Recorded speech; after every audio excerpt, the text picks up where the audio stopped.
ukajonim bir baxtli bo'lib hamisha ota-onangizni xizmatiga bo'ling. Shu doktormon sizga otadek mehribon bo'lsin. Hurmatlar muborak bo'lsin. Davlatim vatam var, davlatim vatam var. Ah mening mehribon onam var. Yanımda kelinglar, yanımda kelinglar. Ah mening mehribon akam var. Vakit talaba. Davlatim vatam var, davlatim vatam var. Ah mening mehribon onam var. Adaletim yaxshi, yanımda yurarlar, yanımda yurarlar. Meni yaxshi ko'rarlar akam var. Davlatim vatam var, davlatim vatam var. Ah mening mehribon onam var. Yanımda yurarlar, yanımda yurarlar. Meni yaxshi ko'rarlar akam var. Dünyadaki benim yakın insanlarım, en yaxshi kunda yanımda turgan insanlarım. Dünyadaki benim yakın insanlarım, en yaxshi kunda yanımda turgan insanlarım.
otam uyumasın, otamın yanında, otamın yanında. Anacanım uyumasın.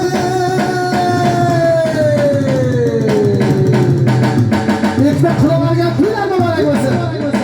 Qonunni buzmay, hammamiz prezidentni yaxshi ko'ramiz. Qonunni buzmay, pullar mübarek bo'lsin. Vaqt o'z nihoyasiga yetdi. Mana kelaveradi. Aytdim aka, yaxladim, men ketaman. Kelinni o'qiyapti.